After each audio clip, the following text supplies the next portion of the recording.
This podcast will hopefully contain words or statements of obscene, pornographic, or immoral character. You have been warned. You have been warned. Received dozens of emails from people that'll listen to the podcast. The podcast. Wow, The it is podcast. pretty much.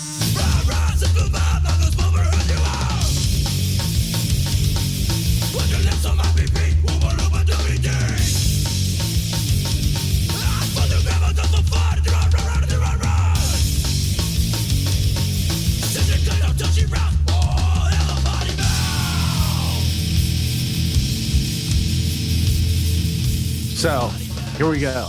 It's 57. Are you stoked? I'm really stoked because we have a topic today that I actually did my homework on a little bit, so I'm kind of sort of prepared. Look, I'm like my head is all over the place because I've been cramming for this talk we're going to have, and like Phil sent me shit that I'm like, fuck yes, those two. But I think what we wanted to talk about, our super secret topic of the day, we need a little fucking bells and whistles. Woo, woo, woo. Is what comps influenced you? Like, you know, you found this comp because Black Flag was on it, and then from that comp, it spilled out into so much more. Like, it actually was like a launch board for bands you would have never listened to any other way. Yeah. Well, so like I was saying before we went on the air, I think this is eventually going to probably be a multi-episode type topic because I tried really hard to think of all the comps that were influential to me when I was younger, like really first getting into stuff.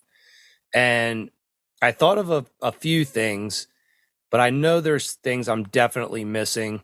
And in order for me to really recall, I'd probably have to go back and like look through some deeper into my record collection.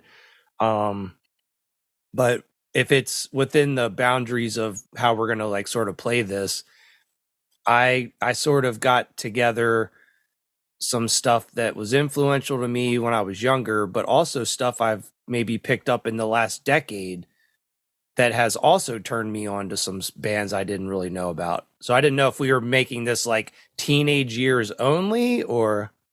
No. So and this is where it got weird for me is the more I thought about it is like, you know, there were certain comps that did lay foundations of, and like back to the fantastic years of cassettes when you didn't know what was on the fucking cassette and you're just given something.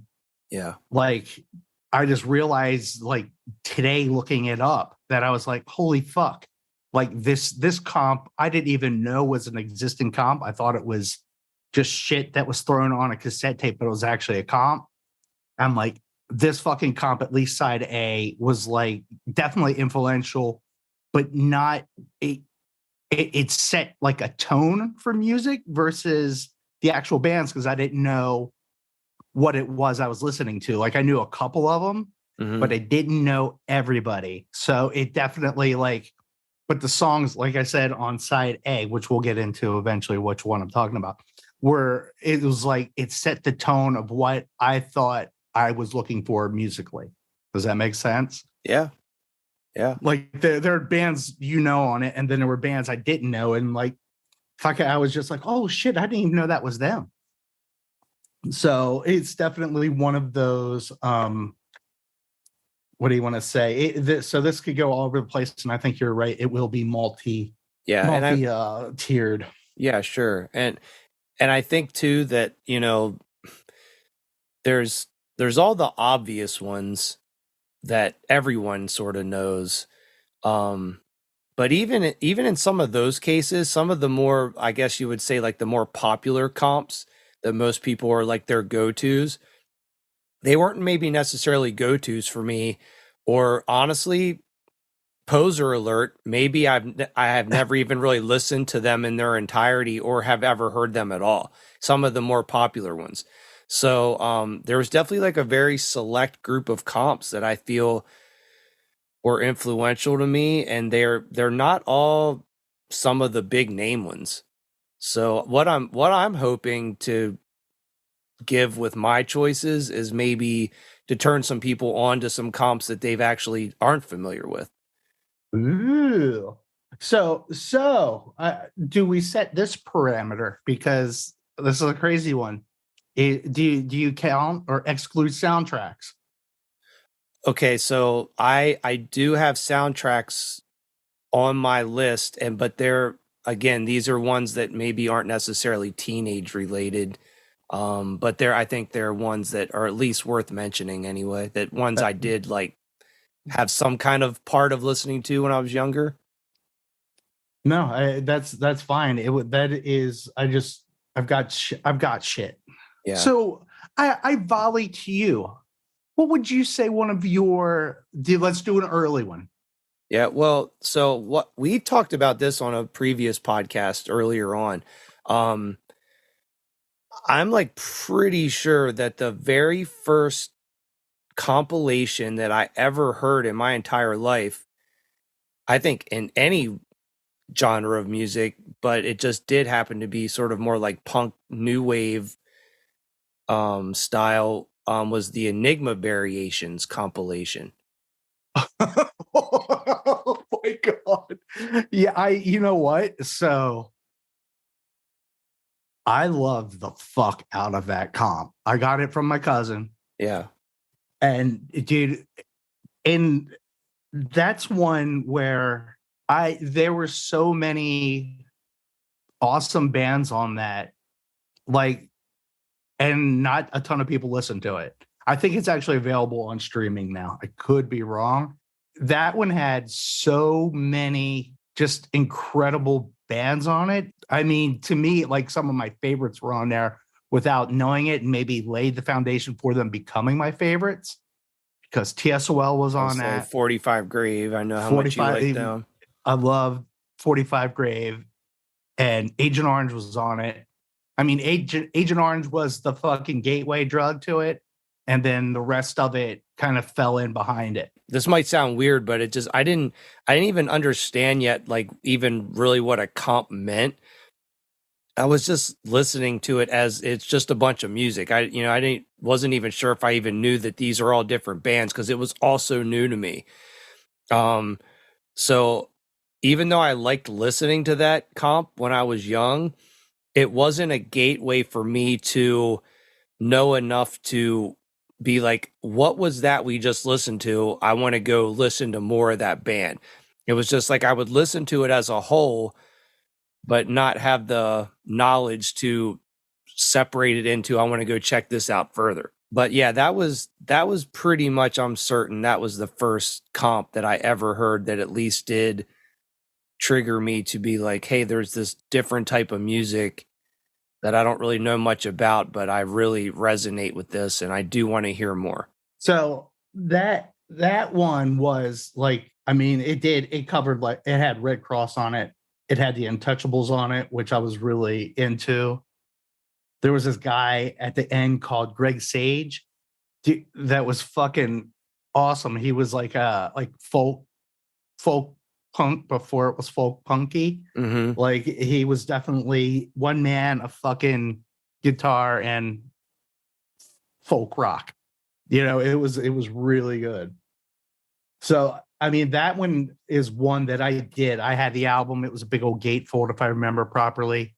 It had 4 sides, or not 4 sides, Yeah, but 2 I would albums. say it had 2 records, and then I think the CD that came later had additional tracks. You are correct. It did. It had like 4 or 5 extra tracks. I probably didn't know that what comps were either when I heard the first one, which was, it's going to be the Let 'Em Eat. No, is it Let 'Em Eat Jelly Beans? I think Let 'Em Eat Jelly Beans was the one that I didn't even know what the fuck it was, but it was basically like Black Flag was on it. Yeah, like Dead Kennedys are on there. Like, so that's one that I will put in the category of, I didn't know about that until much, much, much, much later. And honestly, I was just already so deep into all those, well, not all of them, but a lot of the bands on there that comp almost was like pointless to me in a way.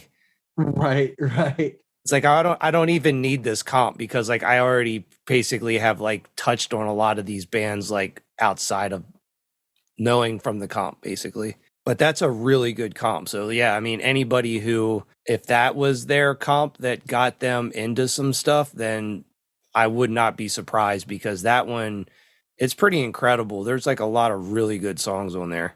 Yeah, it's fucking phenomenal. That was one that I didn't know, like was a comp that showed up on a fucking cassette tape. I see. And Okay. and it was like Phil's like, take this, and I took it, and I think believe it or not, I lost this motherfucker on the school bus. Okay. And for some reason, on the last day of school, I had to ride the fucking bus home when I went to school in Hedgesville. Yeah. Like I had already moved out of my dad's house. I think I was going to Phil's house. Is really what I think I was doing. As I'm getting off the fucking bus, that fucking comp is sitting there, like on the console, like in the Lost and Found. No way. I'm like, fuck yeah. I was like, that's mine. And the guy's like looking at me. He's like, really? And I'm like, yes. I was so happy. But it was like, that was just one of the things. It was like he took it and it was like, it had all these great fucking songs on it, but I didn't know who the fuck it was on it. That comp starts off with one of the greatest punk rock songs ever written. Ha Ha Ha by Flipper. Fuck yeah. Like basically that's like the sickest song to open a comp with. Oh fuck, dude. It is because it kind of sets the whole fucking stage. And then like Peta comes on there and it was just getting hammered by fucking awesome song after awesome song after awesome song. Yeah, well, I mean, side A of that is insane. I mean, Yeah. it's basically like it's just like banger after banger after banger. Mm-hmm. That's kind of what I was saying. It's like that comp for me, it was basically I would say like maybe the Feeders were probably like the one band on side A that I knew of, but I didn't really know much about. All those other bands, I pretty much in some form or another had already been introduced to. Side B of that comp, I don't really know many of those bands. So maybe like if I would have delved into it a little bit deeper, I maybe would have been turned on to some of those bands more. But yeah, I think it was just always for me. That was just like I don't even need this comp because I already know all these bands. So what was cool is I figured out, and I believe what was on the backside of that comp was the Love Dolls Superstar soundtrack, which had Okay. fucking Red Cross and fucking Black Flag. So basically, it was an SST soundtrack to this. I've never watched the movie. I'm sure it is amazing, but the soundtrack to me had so much more in it. Like it was badass, and it was kind of cool because they had like corny songs like Sunshine Day, the Love Dolls did, which was basically whatever the girls were in Red Cross. Right. But it was like that one was another one that there were so many fucking awesome songs on it. Like there was a bad fucking, I'm looking at it because I can't remember. I don't even remember the fucking Red Cross Purple Haze, but I remember the Painted Willie doing Darling Sheila from fucking Purple Rain. No, it wasn't even Purple Rain. Yeah, it was. But anyway, covering the Prince song. So there was like a lot of fucking bands that like I found out later, who they were, but they were just like badass cover songs. And it was shit. It was once again, another good gateway because it was a song I knew, but presented in a different style. Right. I was like, fuck, that's badass. And why couldn't music be like that? Why can't fucking, Darling Sheila be played at 95 miles per hour instead of 10? You know, it's like one of those things. And I think like the song that sticks out the most in my head from that was like the Anarchy 6 song, which until 20 minutes ago, didn't even know who did the song. But I looked at it like it's like, because once again, it played through the tape and it was like a highlight on the tape. Like I had no idea who the fuck it was, but that fucking was it Slam Spit and Cut Your Hair, Kill Your Mom? That song's badass, dude. Yeah, I'm not. So I have to tell you, I don't know this comp at all. I've never heard of it. And Red Cross, Black Flag. I'm gonna go down it, Gone, which that's not really up for the. But Sonic Youth's on it as well. So it's like in Meat Puppets. So it's like I said, it's like an SST basically soundtracked movie. The only SST comp I'm really familiar with is that Blasting Concept. Yes. comp. Oh my god. I fucking totally forgot about that one. That had like Saint Vitus on it, and what the fuck else was on that? Yeah, I don't remember anything that was on that, but that's like the main SST one I kind of remember. But yeah, the one you're currently talking about, I'm not familiar with that at all. So that actually sounds pretty cool. I definitely want to check that out. Check that out. I will. You know, it's funny. I didn't even really think about this until we started talking about all this stuff, but there really might only be one or two comps out of the ones I'm going to mention that actually really do have bands on them that were my introduction point to that band. I think a lot of the comps are just, I liked all the bands on them and just bought them because I was like, oh, well, this is cool. I already know all these bands. So I don't really know that many of the comps I've ever heard in my life have been an entry point for me. So what's funny, I guess, is once I moved down to Baltimore without you guys and having a fresh flow of fucking music. I mean, you guys would feed stuff, but it was like the 180 Club. We have to do a whole fucking episode on that. I mean, how actually instrumental that fucking club was. And I mean, the incarnations before, and I guess there was stuff after. But so I would go out and actually look for comps for bands. Like I would know at least one of the bands, or if I knew two, I was stoked, but that would help. Like, so another one on my list, like it came to me out of the blue on the way home today, was the fucking Go-Kart Records versus a corporate giant or whatever the fuck it was. Volume 2, not 1, but 2. Because it's a really, really good call. I see this. I'll add that to my list of comps I forgot about. Those go-kart comps were fucking amazing. And they definitely turned me on to some bands. Because like that was where I was introduced to Boris the Sprinkler, the fucking Candy Snatchers, and like Anti-Flag. Even though I'm not the world's biggest Anti-Flag fan, like the fact that I walked away and got Boris the Sprinkler and fucking the Candy Snatchers, it like that fucking comp was so powerful. And the only reason I bought it was because the Lunatics were on it.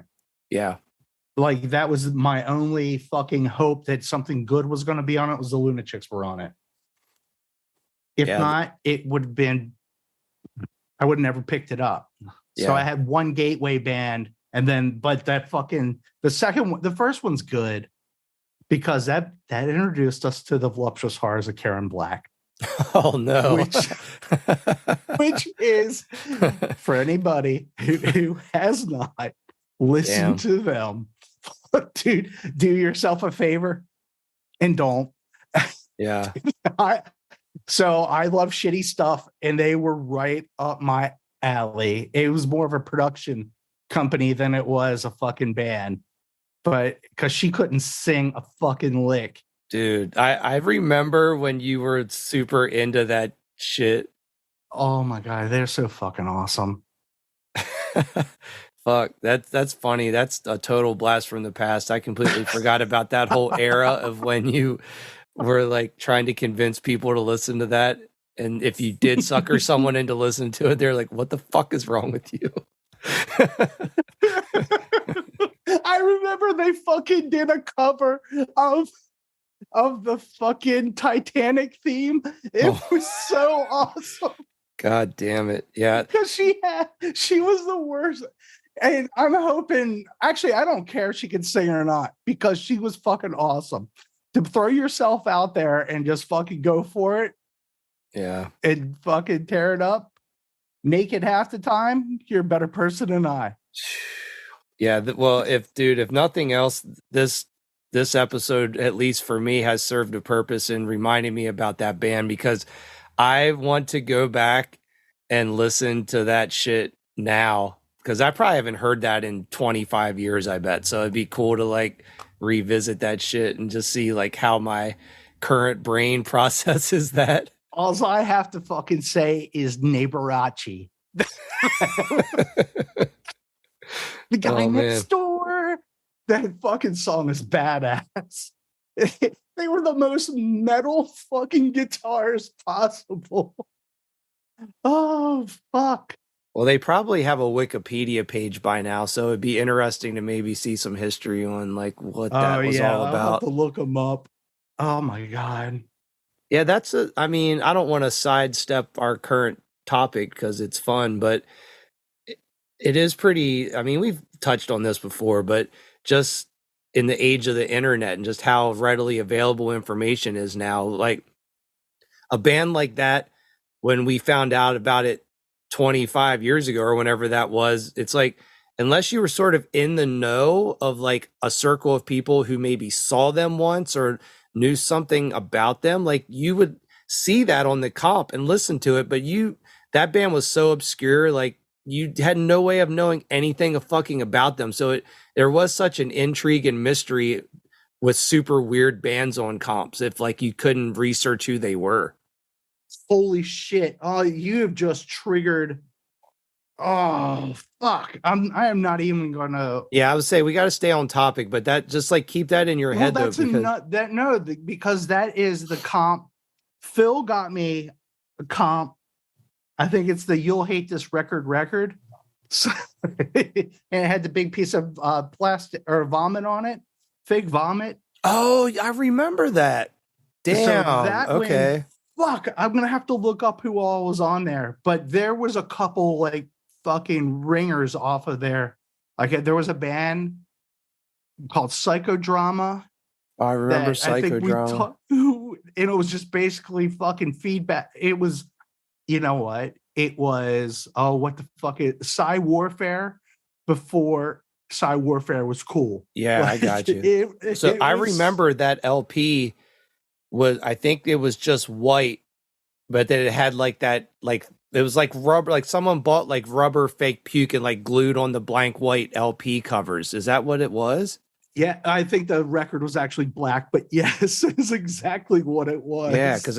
Yeah, because either you or Phil had that. I remember seeing it. He got it for me. Yeah. Yeah. Oh my God. Well, that's cool. I totally forgot about that record. Yeah, that was a really cool.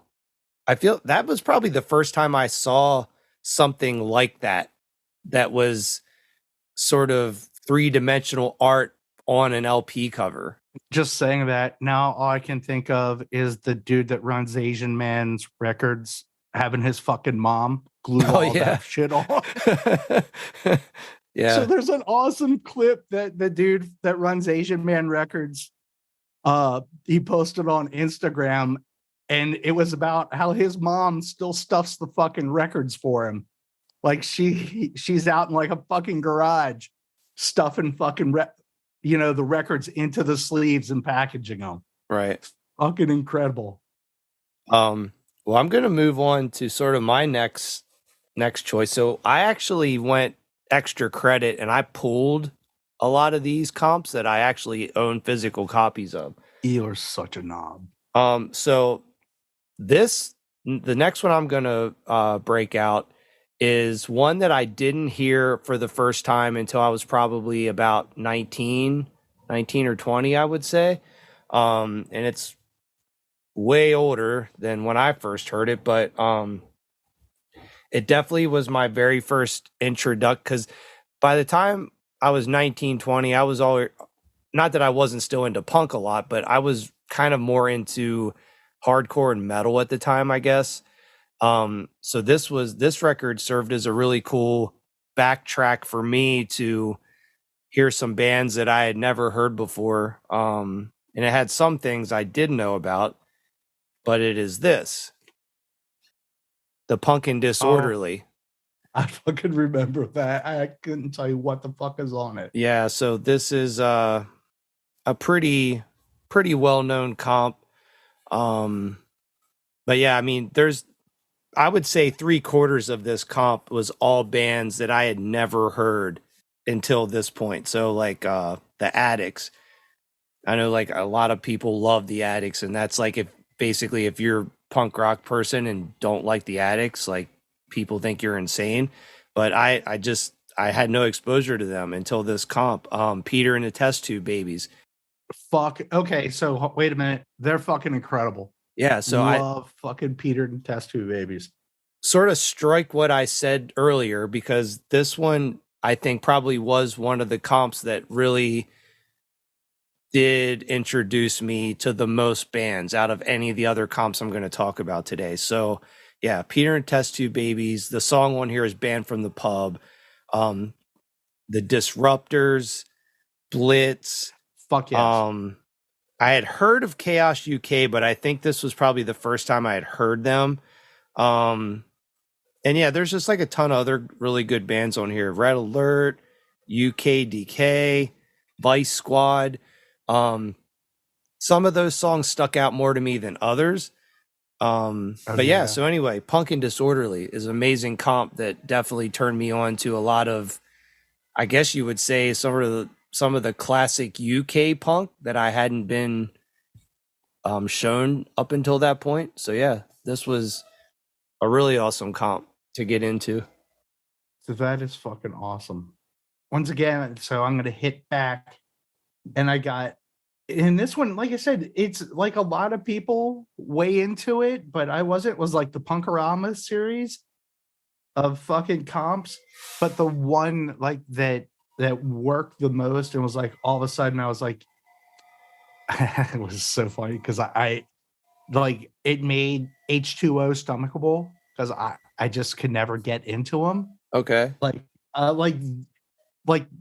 whatever their two like big songs off of their first song or first album was, like My Friends Look Out for Me or whatever that one's called. Right. Like those, like that I could listen to those like 2 or 3 songs, but like that one Punkorama kind of brought around. I was like, okay, I can listen to them, and I might need to give them another chance. But I really still didn't like them. I have to be honest. It really wasn't where I was at. But it brought the Dwarves like to the forefront for me. Okay. Blake loved them, but like this was my first taste of them. Like he kind of drowned me with them, which was completely okay because they're fucking awesome. But it was like it kind of got me into bands. I want to say where you guys had like the 180 and that influx of just music and shit rolling around. I was kind of swimming in my own puddle of mud. And so like these were like really big helps to keep me like, you know, finding new bands or at least trying to get new bands. It was, you know, they were all huge. It wasn't like a bunch of underground bands, but it was still, you know, the Voodoo Glow Skulls were on it. Even actually the fucking Jack Grisham song on there is really fucking good.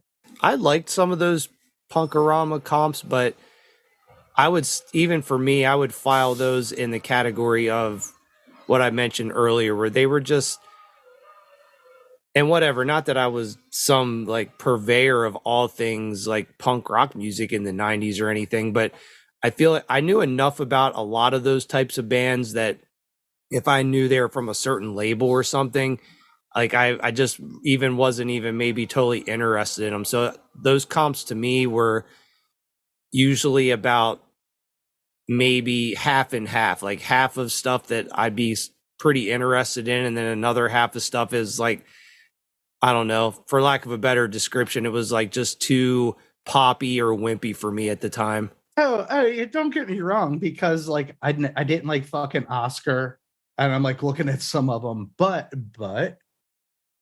they did have fucking Gas Huffer, which that fucking album with the little cat on it is fucking such an amazing tribute to the Ramones without being labeled that. It is so fucking awesome. And like, so that was like, Yeah, you mentioned that record before. yeah, oh my God. Yeah, if you haven't listened to it, now I'm gonna have to fucking hunt it up. But God bless Gas Huffer and their little kitten record. I forget what the fuck it's called. Well, so what's your next one? What do you have? So I'm gonna fall back on one we've talked about multiple times. I think we talked about it a little while ago, but the Blackout New York hardcore comp, I think, was such a push in a different direction. Oh, do you have it out? Yeah. So like I said, it was so fucking crazy. Like the contrast between those two records as you're holding up both the New York hardcore one. Like if I wouldn't have found that motherfucker at the 9:30 on the floor, some dude I know went home and was pissed that it fell out of his pants at whatever show he was at when I was probably sick of it all or something like that at the 9:30. But I came home a winner because that fucking album had so many fantastic bands. The word fantastic. And it was like New York hardcore was taken off with the Revelation shit, but the Blackout stuff like fucking hit home.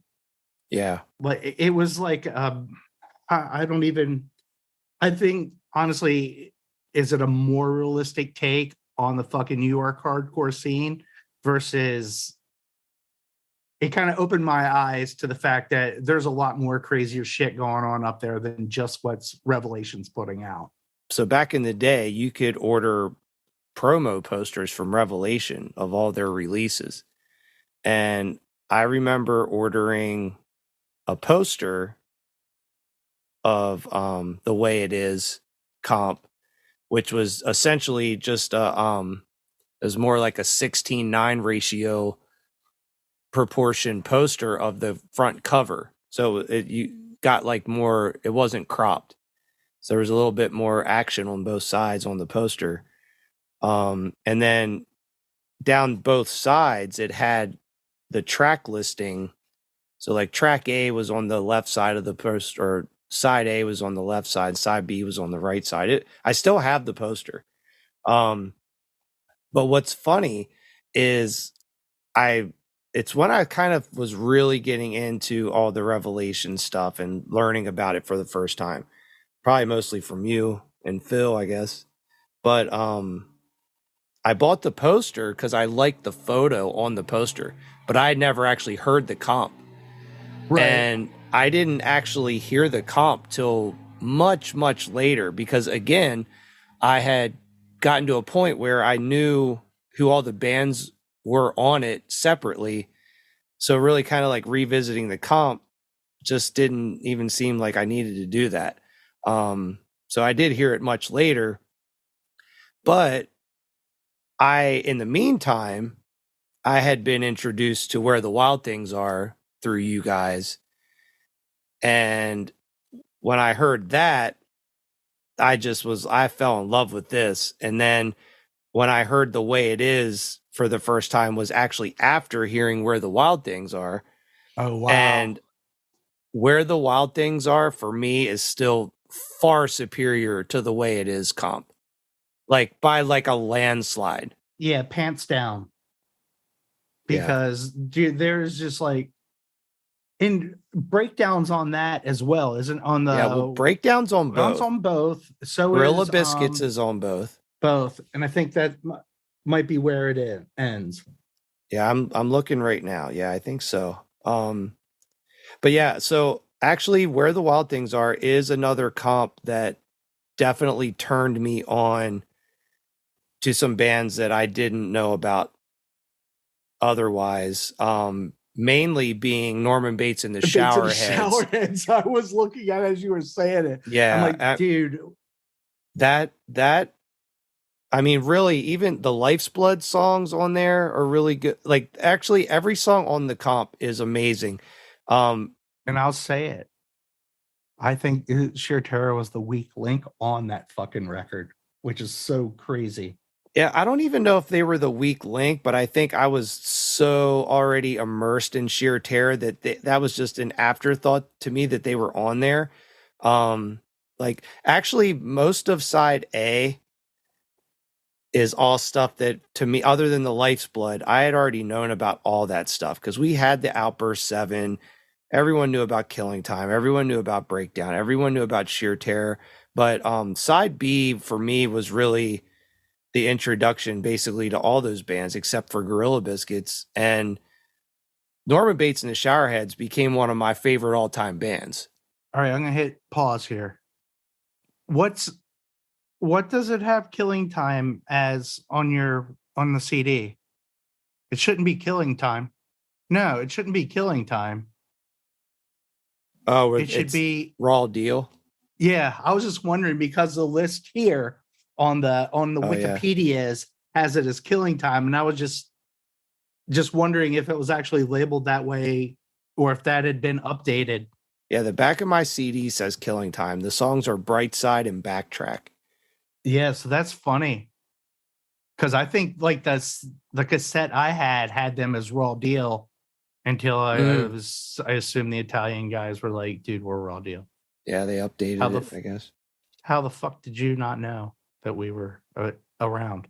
But yeah, I don't know. I think out of those two comps, in my opinion, Where the Wild Things Are is the far superior comp. Not that The Way It Is isn't a good comp, but in my opinion, Where the Wild Things Are will always be my go-to out of those two. Yeah, I don't even think I could. Wow, it sounds arrogant to say I couldn't listen to Where the Wild Things Are, or not that one, but the other one, The Way It Is. But The Way It Is, yeah, I think I would kind of. I've listened to it so many flipping times that there's no way. I don't think I would get any enjoyment out of it because I've just heard it so many fucking times. Well, and I mean, if you want to break it down to just how both of these comps like pop off with track 1, to put it into perspective of just why Where the Wild Things Are is just hits so much heavier. It's like you're starting your comp off with Outburst. It's like nothing's going to beat that. No, Bold, good try, guys, but yeah, Bold, right. Bold, Wise Up, cool song, but that's not going to remotely put a dent in Outburst. Yeah. And I think when we got that, like, I don't think anybody listened to half the bands that were on Where the Wild Things are like like they were all new to us for the most part. I think probably, well, not Gorilla Biscuits, but I remember the bands that were probably not really known by people were Life's Blood, Maximum Penalty, Uppercut, and Norman Bates. Look, I'm gonna shake my head. The way back, like, dude, when that came out, like, I hadn't heard of anybody except for Gorilla Biscuits and Breakdown because they were on the other comp. Like, all that other shit was like new. Well, so moving on, this next one is again, these were all bands that I'd already heard, but I still think that even though I'd already heard all these bands, this was a comp that I probably listened to maybe more than the bands on its individual releases. Because I don't know, I just always thought this was such a good I guess pairing's not really the right word, but no, I think you're right. I think all the 4 bands that are on this, they're just all really great, but different enough that it just gives it like a really cool original flow of all the songs. But it's the Rebuilding compilation: Gorilla Biscuits, Burn, Turning Point, and No Escape. Awesome comp, like probably one of my favorite hardcore comps of all time. I don't think I've ever listened to it. Are you serious? I am for reals. Wow. And like I said, I'd already heard all these bands, but there was something about the way that it was sequenced with, I don't know. because the 7-inch obviously only has 4 songs, but the CD has like a bunch of extra tracks. But how many by each? Like 3 by each? Turning Point had, well, actually, it's 2. There's 2 Burn songs on the CD. There's 4 No Escape songs, 4 Turning Point songs, and just the 1 Gorilla Biscuit song on the CD. Right. I forget the exact track order on the 7-inch because I didn't have that available to dig out. I don't think I have that one either. Well, I have the 7-inch. I just couldn't physically get to it. Ew, aren't you fancy?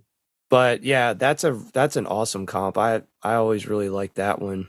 That's weird because I swear I thought that I learned about that from you. But if you didn't even hear it, then that wouldn't have been the case. No, unless like the Turning Point songs and the No Escape songs are the ones off of that split they did.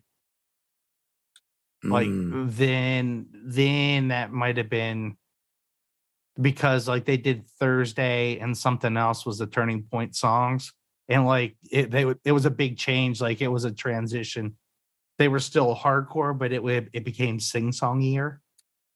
Like, and that fucking, like, I love those fucking Turning Point songs. Like from that point on, I was much more of a Turning Point fan than prior to that fucking No Escape split 7 they did. Gotcha. Well, so what do you have next? Okay, so this is one from a series, but this one to me was the one that like kind of summed it all up and was like as perfect as it could be as a comp. And that was the Rap Music for Rap People, Volume 3. Okay, so I'm going to stop you really quick because I think this is the second one you've mentioned now. Yeah, because those the Go-Kart Records one I had forgotten about. Rap Music for Rap People, definitely comps that were heavily influential to me. I can't believe I fucking forgot to put them on my list. So thank you for bringing them up. So, dude, this one went from DI to COC, and I think that's with Mike singing because it doesn't sound like any other fucking COC, and I fucking loved it. It had Doggy Style on it, Raw Power, Naked Ray Guns on it, Verbal Abuses on it. Like it was like White Flags on it, and fucking Adolescents. Like there's just a ton, and like Adrenaline ODs on. Like so, it was just fucking stacked. Yeah, and so it flowed so well. Even the Mojo Nixon song fucking works on it. Like it is just like from A to B, it is fucking phenomenal. That's amazing. Like, thank you so much for bringing that up. I have one of the volumes. I forget honestly which one that I have, but fuck yeah, dude, those comps were the shit. Like they work. Like I still listen to fucking Janitor Man. Actually, I listen to a couple of the songs still off of that fucking comp because like the version of Janitor Man that Doggy Style does on there isn't what's on Doggy Style 2, because that's when they kind of like Brad X had left, I guess, or whatever happened, and they went to almost like a Beastie Boys style, like arsenal of vocals like all over the place. And like that version of Janitor Man's cool, but the one off of this fucking comp is so much fucking better and rings home so much. Like the fucking lyrics are so dead on. It's just like a fucking, well, I love Doggy Style, and like my favorite song of theirs is on that comp. So I'm sorry, did you say this or did you not say this? That is that how you got introduced to Doggy Style? Or did you already know about them? I knew about Doggy Style. Jay used to fucking wear fucking side by side. I think he saw them. Okay. And he used to have a fucking side by side shirt. So it was like he used to skate in it. I'm like, and then he'd play them. You're like, fuck yeah, dude. Gotcha. These guys are awesome. Like they epitomized, I guess, what skate punk was to me at that time. Them, the faction. Yeah. Did you hear that comp through like someone recorded a cassette for you, or did you actually own a copy of it? I think I either got that comp from Phil or Gene, but I think I got it from Phil. But I'd already started listening to Doggy Style prior to that. Gotcha. But that kind of brought in like more of those what do you want to say? Like, I want to say Southern California, but that's not even true. Like like the White Flag and shit like that. Like I never listened to them. I didn't listen to DI.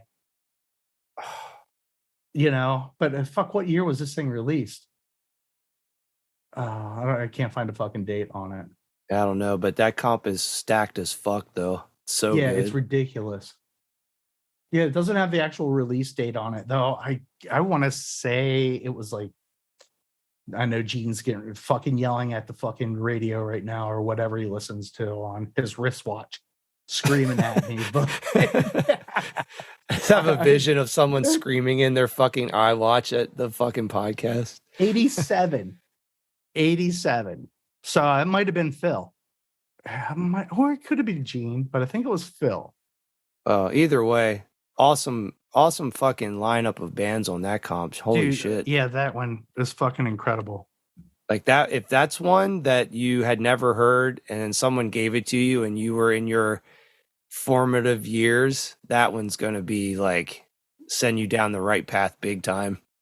I agree. Oh my, yeah, because like I said, it's a good mix. It flows really well. Like you said, it was one of them that's like top to bottoms put together so well. You're not like, fuck, when is this song going to be over? It's like, fuck yeah, dude, they're all kicking ass. Well, my next one is a good bit later than the one you just mentioned, but not any less awesome. This one is without a doubt one of my favorite comps of all time. I had definitely heard all the bands on it. But that was the reason for buying it, was because every band on here is so fucking awesome. And with all the little in-between skits and stuff on this, it's was one of the best things ever. But it's the three-way dance striving for togetherness comp. Yes. So I was hoping the professional wrestling like spoof comp with No Redeeming Social Value, Romantic Gorilla, and The Six and Violence. Yeah, this is still to me one of the best comps of all time. Probably three of like some of my favorite bands. But a cool, if you're listening and you've never heard this comp, one of the cool little gimmicks of it is every band covers one of the other band's songs in addition to their own songs. So yeah, definitely, if you've never heard it, the three-way dance, Striving for Togetherness Records. Yeah, great comp, awesome bands, cool bands. So I'm ready. This is going to be this is my last one I'm throwing out. Okay. So this is the Thrasher Skate Rock one, but mine's number 2. I know number 3 is really good,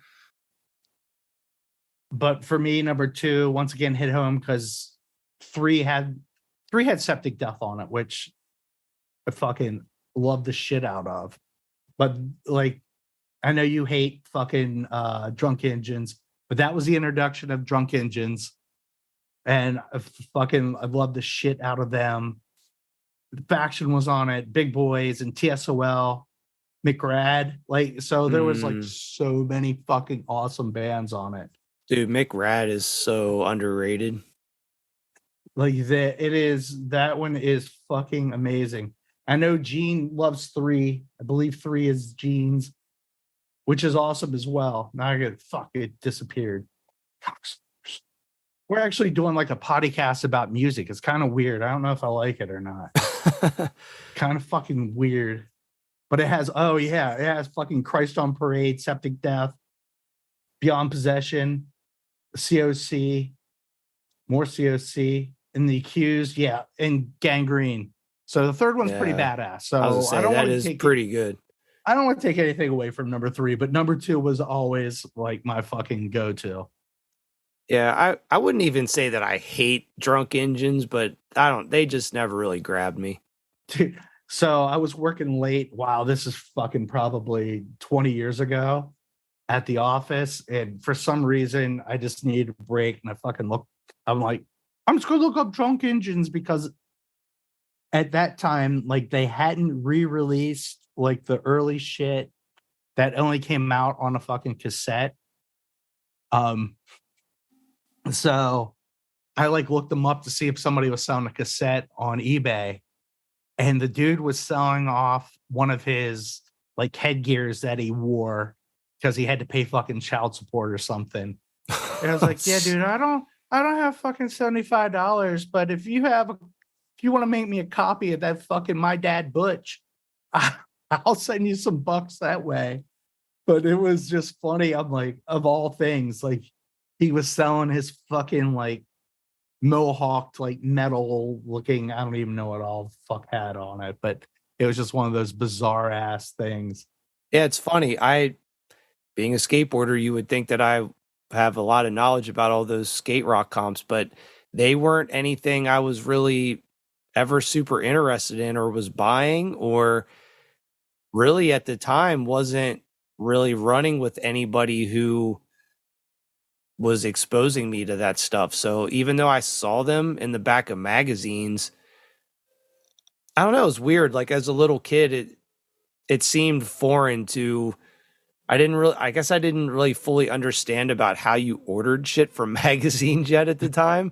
Like what you had to do. Like, I don't know. Like it sounds stupid maybe, but No, I think I just was like, I don't even know how to do this. Like, how do I buy stuff out of a magazine? Well, and then it's like, well, and who the fuck's gonna order it for you? Yeah, it's like it just all My seemed like adult shit, and I just didn't understand it. That's fucking awesome. Oh, I got to get like money somehow and put it in an envelope, and like what? Like this is crazy. I got to get stamps and shit. Like I don't understand all this. Fuck all that. Yeah, Blythe's learning that magic of trading and shit online now. Mm-hmm. Holy K-pop cards, Batman. Well, so I have a few more that I'd like to bring up. Just and the ones that I kind of have remaining are ones that are sort of in that category of I've sort of figured them out recently, or maybe recently isn't the best term, but like in the last 15 to 20 years. But one that you didn't mention that I'm really surprised because I thought this was definitely going to be one of your like main choices. Oh, now I'm going to be mad. And you turned me on. I think you made me a copy of this, or you turned me on to it, and I picked it up somehow. But also one of the greatest comps of all time is the Short Music for Short People comp. Oh, well, I thought about that one. I was like, does that count? Yeah, it totally counts. Dude, that fucking album is awesome. Yeah, so that's a really awesome one. But sort of look, I'm going back to you. Is that was one that it was awesome, but I don't think I took anything away from it. You know, it wasn't like it opened me up to a new band. It reminded me the Guar was still fucking around and they were still pretty good. Mm-hmm. But it was like, once again, and I think this is how much of a dork I was. If the Lunatics weren't on it, I probably wouldn't have bought it. Gotcha. Yeah, I mean, I definitely that comp to me, like you just explained, it falls in the category of it didn't really turn me on to anything new, but it was just a really cool comp. It's a fun listen, and everything just goes by so quickly that if anything isn't that good to you, it's over before you can really bitch about it anyway. So, because I don't think any song's over like a minute, right? Yeah, yeah, they're not. Yeah, the only one I think that was fucking over a minute was fucking Sheer Terror song. Oh, really? Yeah, I think. And it was funny as they were making fun of it. So this is one that also I didn't really hear for the first time till much later. I was probably in my early 20s when I first heard this. But another really good comp that is one that I own that I thought was worthy of mention, but is the New York Thrash comp. And so what is on that? Because that looks really fucking familiar. Yeah, so this is a Roar Sessions release, but it's got Adrenaline OD, Bad Brains, Beastie Boys, False Prophets, Fiends, Kraut, Nihilistics, The Undead. But yeah, that's a really good comp. That is more of like a older school type scenario that I own. But this is one that I'm kind of stoked to talk about because if you haven't heard this one yet, I highly recommend it. It's I a would just like comp. to say that Jonathan has all of his CDs de-shelled, but in little sleevers, so he can still keep all the important shit, but got rid of all the plastic. Yep. Very Yes. cool. I have all my CDs in like basically like little fancy shoe boxes. Instead of having stacks and stacks and stacks of fucking shelves with plastic CDs on them, I put everything in these little sleeves so I can fit my whole CD collection in like, well, it's still like, I think like 12 or 15 boxes, shoe boxes of CDs. But imagine all those in jewel cases on shelves. It's like, takes up a whole fucking room basically. Yes. But anyway, this comp, it's on Which, WHICH Records. It's the Show and Tell comp, A Stormy Remembrance of TV Theme Songs by a bunch of like different bands, punk bands. There's like metal bands. There's like a lot of different bands on here. And it's a really cool comp. The very first song, for example, is the paid programming theme kind of thing that's done by the band Brutal Juice. Meatmen do Green Acres. I remember the song. I don't know if I remember that. Boris the Sprinkler do Roadrunner. Agent Orange does Get Smart. No Use for a Name does Laverne and Shirley. Yeah, it's just it's pretty much like every cool, awesome TV show from the 60s, 70s, and 80s is represented on here by a bunch of punk bands. Yeah, dude, I don't remember that at all. Like, I remember like hearing the fucking Meatmen song. Mm-hmm. I was looking to That's see if I crazy. could see what year this came out. And it's got really killer artwork inside too, if you're into that kind of stuff. But yeah, so it's like cool, dude, that is cool fucking illustrations. badass. I see JJ. I see Yeah. Marianne. That is phenomenal. Let's see. I'm looking for a date on this. You know, I don't see any date of when this was released. I definitely think it's late 90s though. But anyway, yeah, Show and Tell, A Stormy Remembrance of TV Theme Songs. Awesome, awesome comp. And I have two more that I wanted to talk about. This one is one, so this is the comp that I was turned on to most recently. I probably picked this up about 2 years ago. I'm not sure what year it came out. Judging by the website addresses in here, it's definitely late 90s because some of these email addresses and web addresses are hilarious. They're like really long. It's like before you people like really bought .coms and stuff. But anyway, this comp was put out by Amp Records, Amp Records. They did a collaboration with Troma.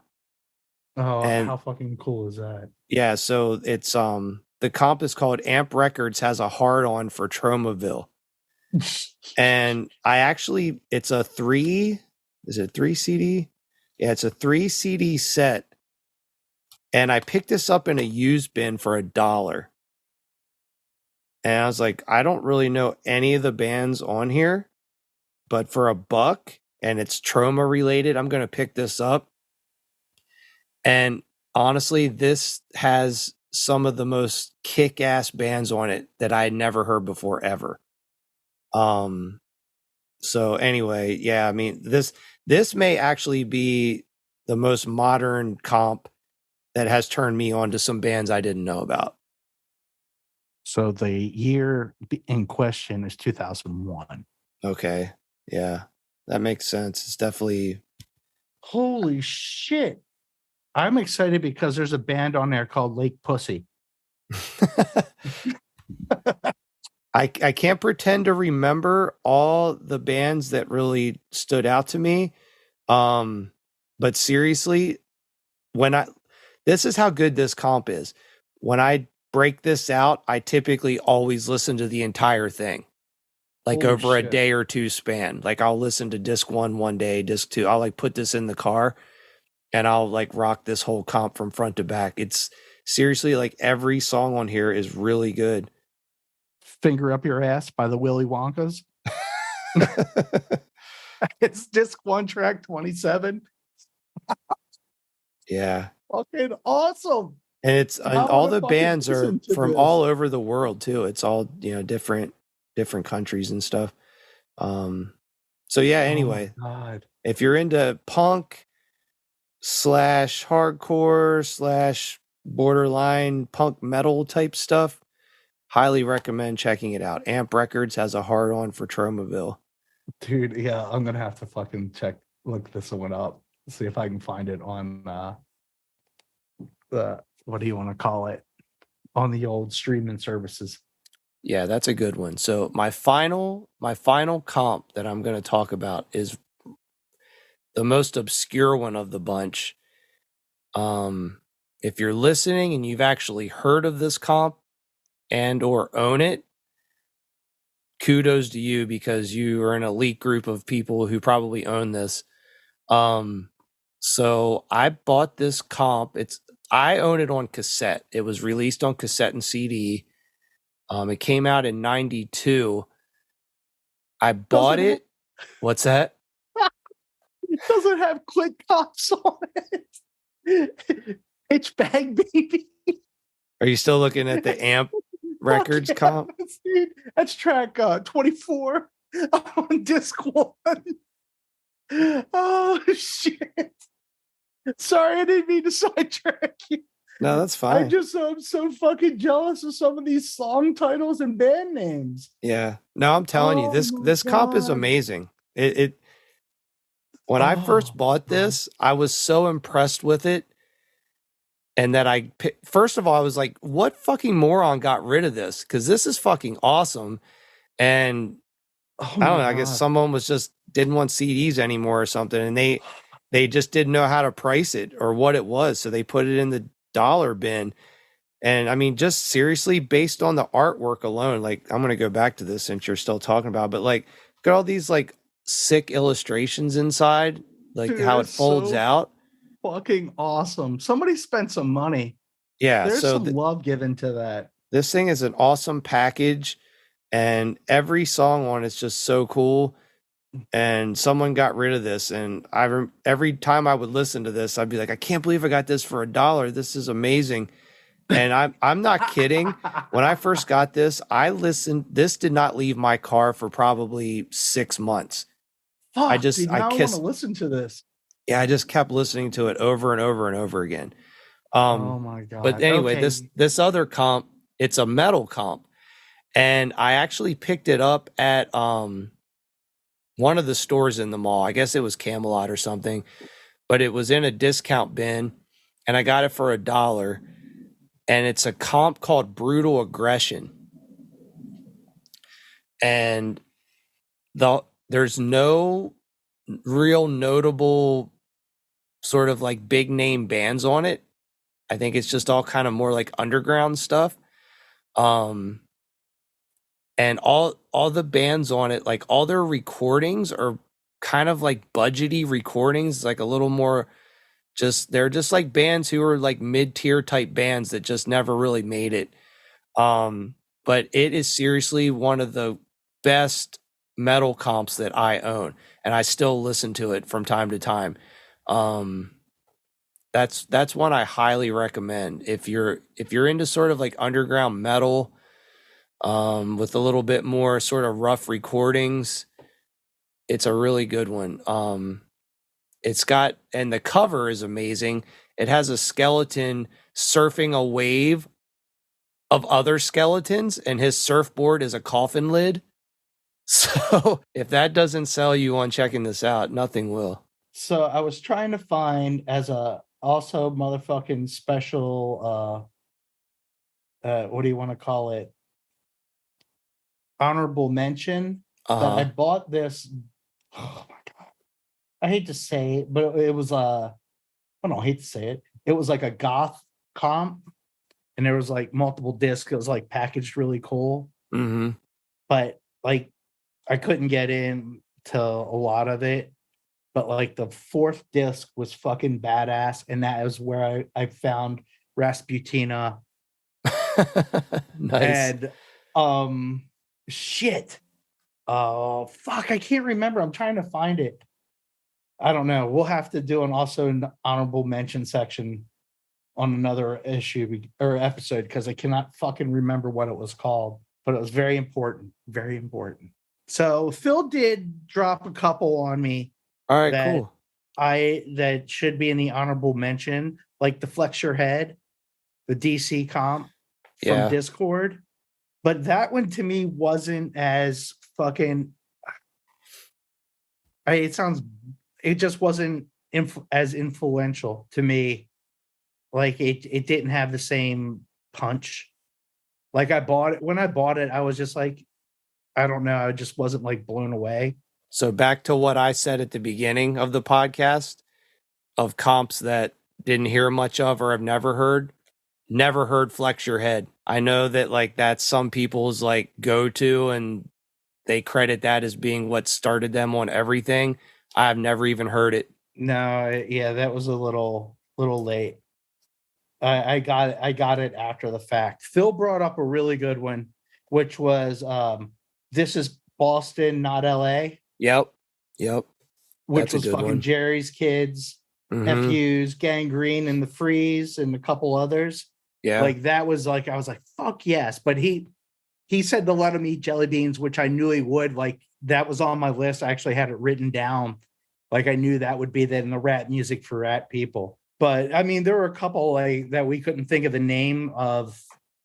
And he even brought up the Metal Massacre ones, but that wasn't my bag of stuff. So I failed to mention them because it just wasn't my wheelhouse of jams. I mean, I was familiar with those comps and stuff, but yeah, that I tried to stick to things that I either were influential to me or I actually do own them and did listen to them. I mean, I heard the Metal Massacres from people who I knew who had them, but yeah, I wasn't ever really compelled to own those or anything like that. He did bring up your New York thrash as well. Okay, yeah, that's a good one. But the key one the thing that started it all, well, probably didn't start it all. K-Tel. K-Tel. Yeah. You can't go anywhere without the K-Tel. That's funny. Well, cool. I think this definitely opened the door to us getting bombarded with dumb shit or better shit that we forgot. Well, I know there's stuff I forgot, but yeah, I mean, just to have this be an ongoing topic that we can revisit when we think of stuff we forgot about or just, come across new stuff or whatever. But yeah, it was cool. It was a cool start. I feel like I unleashed most of the ones that are pretty near and dear to my heart for the most part. And you guys can email or DM us in the proper places. I don't like getting DM'd in the wrong spot. Oh my God. So it is a glorious week. All three of my kids now have their license. Nice. Yes, my kids are old. I had to fucking force one of them to get their license because they refused. I don't understand the lack of wanting to be mobile, but it didn't strike them. But why would you want to drive when you can have people drive you around for you? Dude, you know where we lived. I needed a fucking car as soon as possible. Like, no, I know. I just think that's how kids think now. It's like there's no reason to drive. Driving was freedom to us to get out to do things, and kids don't need to like really leave the house to be entertained anymore. That's a true statement, I believe. Yeah. It's bizarre. Think I was gonna have a fucking heart attack. There's only so many times you could listen to these comps we talked about over and over again before you had to get out and do something else. Yeah, exactly. Oh shit. Well, cool. Well, yeah, that was fun. I think we both reminded each other of things we had forgotten about, so that's cool. I agree. I'm stoked. And I'm gonna start looking up fucking Voluptuous Hearts of Karen Black. See if I can find them without finding my CD. Though I think my CD's in the basement. Yeah. Nice. Yeah, well, hopefully some listeners possibly were like, "Oh yeah, I forgot about that and I like listened to that," or got turned on to something new to check out today. Yeah. Yeah. I mean, I definitely want to go back and listen to something. And I'm definitely finding that stupid ass fucking hard on for trauma thing. Because Yeah. I want to hear whatever. I forgot the hell name of the Pussy Lake or Lake Pussies or something. The Clit like that. Cops? And the Clit Cops. I need to experience all of that. What actually, if you had to describe what a Clit Cop was, like what do you think a Clit Cop is? What is the occupation? What is the job description of a Clit Cop? Oh my God. Oh. Is it more about was it the PBM? They are about proper box maintenance. Proper box maintenance. That's what the Clip Cop. I can't even say it. I think it's what it is. It's about box maintenance. Gotcha. I'm that's what making sure that it conforms to all the proper regulations. Yes. Oh my Lord. All right, on that fucking note. Yeah. All right. Well, yeah, that was fun, and we'll revisit this again sometime in the future, I'm assuming. Thanks for listening, and we will see you guys next time. All right, later. This podcast was brought to you by Potty Mouth Records. Contact us at pottymouthrecords@gmail.com and find us on the web at pottymouthrecords.rocks. That's .rocks. That was way better than I expected.